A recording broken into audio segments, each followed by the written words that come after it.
Mas eu quero contar para vocês que neste domingo o Papa Francisco participou da tradicional missa de Páscoa ali na Praça São Pedro. Foi a última aparição do pontífice para os fiéis. O Paulo Edson Fiore traz os detalhes. Vamos acompanhar.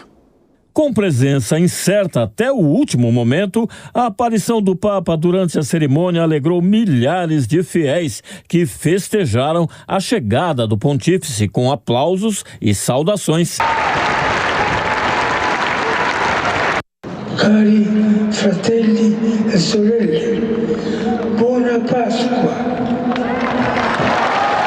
Após o término da missa de Páscoa, celebrada pelo cardeal Ângelo Comastri, Francisco apareceu na varanda da galeria, sobre a entrada da Basílica. Em cadeira de rodas, ainda debilitado e com a voz enfraquecida, ele falou brevemente para dar a tradicional bênção. Benedicat vos, omnipotens Deus, Pater, et Filius, et Spiritus Sancti. Amém. Durante o discurso do pontífice, lido por um assessor, o Papa Francisco apelou à liberdade de pensamento e à tolerância, denunciando a situação dramática dos conflitos pelo mundo, principalmente no Oriente Médio. Rezemos pelas comunidades cristãs no Líbano e na Síria, que vivem atualmente uma delicada transição na sua história. Elas aspiram à estabilidade e à participação na vida das suas respectivas nações. Em seguida, o Papa Francisco circulou pela Praça São Pedro. Foram quase 15 minutos a bordo do famoso Papa Móvel e em meio aos mais de 35 mil fiéis. Pouco depois, o vice-presidente dos Estados Unidos, J.D. Vance, que se reuniu com altos funcionários da Igreja Católica no Vaticano no sábado, foi recebido brevemente por Francisco na Casa Santa Marta, neste domingo. De acordo com a Santa Sé, a reunião durou alguns minutos e foi a oportunidade para as felicitações de Páscoa. Aos 88 anos, o argentino precisou ficar afastado da maioria dos eventos da Semana Santa, incluindo a Via Sacra no Coliseu e Vigília Pascal, que foi delegada a cardeais. O sumo pontífice se recuperava de uma pneumonia nos 2 pulmões após uma internação de 38 dias. Desde o retorno ao Vaticano, no último dia 23 de março, foram poucas as aparições em público. Antes da missa de ontem, a maior saída havia sido uma visita à prisão no centro de Roma para passar a Quinta-feira Santa com detentos. Após o domingo de Páscoa, o Papa Francisco se despediu aos 88 anos de todos os fiéis. Com profundo dolore, devo annunciare la morte del nostro Santo Padre Francesco. Em um anúncio feito pelo cardeal Farrell no Vaticano, o bispo de Roma retornou à casa do pai nesta madrugada.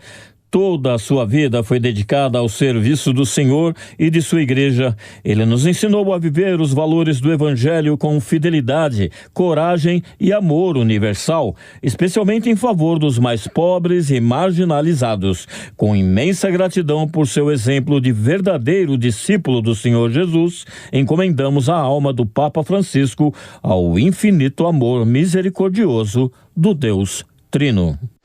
Cardeal Farrell, que aliás vai ficar agora no lugar de Papa Francisco enquanto há a organização para o próximo conclave que deve definir quem será o novo Papa. Ainda nessa edição do 3 em 1 nós vamos contar para vocês quem são os possíveis candidatos e de que maneira que eles se comportaram e se comportam ao longo dos anos em suas visões, sejam visões ideológicas, sejam visões para a Igreja Católica, se são mais conservadores, se são mais progressistas e de que maneira que eles devem ou não garantir o legado deixado pelo Papa Francisco. Acácio Miranda, durante essa última fala de Papa Francisco, a gente percebeu uma voz muito fragilizada e já era de se esperar depois das longas internações que ele teve nas últimas semanas. Acabou morrendo por conta de um AVC e de uma insuficiência cardiorrespiratória que era irreversível, segundo o Vaticano. Mas na última mensagem ele fala muito de um tema que ele adotou bastante ao longo de seu pontificado, que foi a questão dos imigrantes e dos conflitos no Oriente Médio. De que maneira que você enxerga o legado deixado nesse sentido pelo Papa Francisco?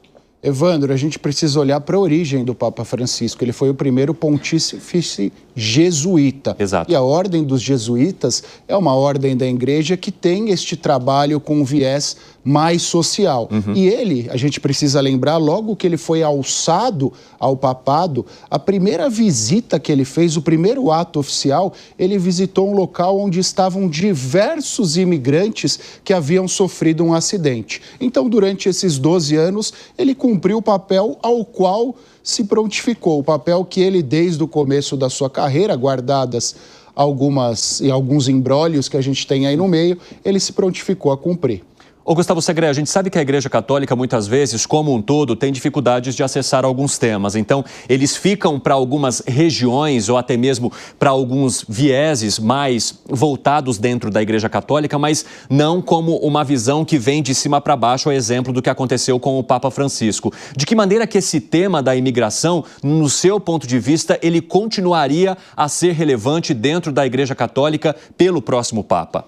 É um tema que preocupa, primeiro, pelo lado social, Exato. humanitário.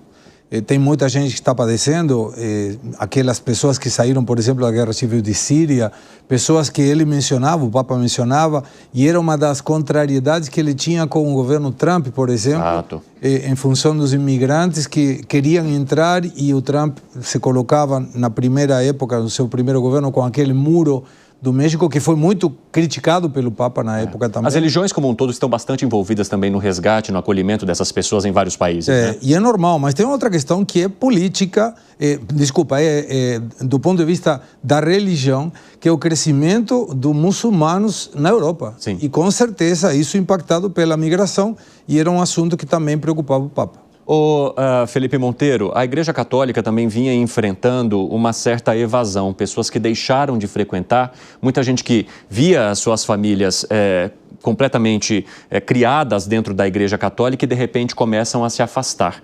O Papa Francisco tentou trazer também muito dos jovens a partir de um discurso muitas vezes mais bem-humorado ou que conversasse com essas pautas pelas quais os jovens se interessam mais. De que maneira que isso também acaba sendo um legado que poderia permanecer para aquele que assumir agora esse lugar?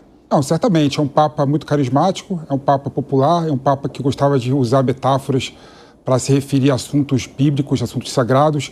Então, um Papa que tinha uma relação de horizontalidade com os fiéis e com a população em geral. E foi um Papa também que, pela primeira vez, abriu a Igreja para temas e questões relacionadas a assuntos econômicos, políticos e sociais, não é? Um Papa que falava que a Igreja tinha que ser mais pobre e tinha que servir aos pobres, não é? Falou que a Igreja tinha que olhar para as questões das minorias. Então, um Papa que realmente, de fato, né, dialogava com essa população mais jovem, até a trazer o tema também da transição energética, né? Exato. É um tema que as gerações mais novas estão colocando como bandeira de luta política e de vida, né? Então, quando ele coloca a transição energética como uma questão, né, do seu papado, ele também tem a aderência dessa população mais jovem. José Maria Trindade, no teu ponto de vista, qual é a marca que esse Papa deixa para futuras discussões? Seja muito bem-vindo, meu amigo. Ótima tarde para você. É a de renovação. Muito boa tarde, Cine. Boa tarde a todos. Hoje é um dia especialmente muito triste, né? Muito triste para a Igreja Católica e para o mundo. Trata-se de um grande líder religioso. A gente tem acompanhado os conclaves, né? Eu acompanhei os últimos conclaves e pude perceber que o Espírito Santo atua mesmo, porque ninguém poderia imaginar que um Papa igual o Francisco poderia reunir ali vários setores da Igreja Católica e acabasse produzindo um entendimento muito grande. Sei que ele assustou imediatamente alguns setores da Igreja Católica, depois de Bento, né? Depois de Ratzinger, que veio de uma área muito conservadora, ele sim deu uma atenção maior a setores da Igreja Católica que não estavam sendo exatamente atendidos pela cúpula, e isso mudou muito. Então, na verdade, o que ele quer é atualização. O que ele quer, ele continua querendo, porque os papas não morrem, eles deixam legados, deixam entendimentos e deixam recados muito fortes para dentro da própria igreja, né? O que ele quer é isso. Primeiro foi a entrevista acolhendo os homossexuais.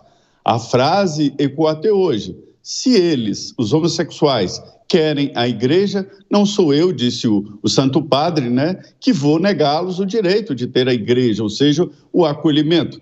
E, por outro lado, também, ele cortou na própria carne, ao proibir os padres e bispos de esconderem escândalos, todos os escândalos sexuais e também econômicos. Não nos esqueçamos desse lado econômico. Olha, Cine, o Papa ele tem uma missão muito difícil, muito árdua. Primeiro, tem que ser carismático, reunir o rebanho, mas tem que administrar uma máquina muito pesada, uma máquina muito difícil, cheia de líderes, e ele fez isso muito bem. Ele deu poderes aos bispos. A Igreja Católica, ela é dividida em, digamos assim, setores, e todos são muito importantes. O pároco é o mais importante numa comunidade, numa pequena cidade e num bairro, assim como o bispo na sua região, no seu estado, assim por diante, até chegar no Vaticano. E a característica dele foi de dar voz, dar luz a todos, e eu soube aqui por bispos que ele ligava para alguns, ele pessoalmente. Não é conversa não, porque existe aquela história. Já que ele não está aí para desmentir, muita gente diz, olha, ele me ligou e falou isso, isso, isso. Não, na verdade, ele ligava e parecia muito antenado e sabendo o que estava acontecendo em cada uma das províncias.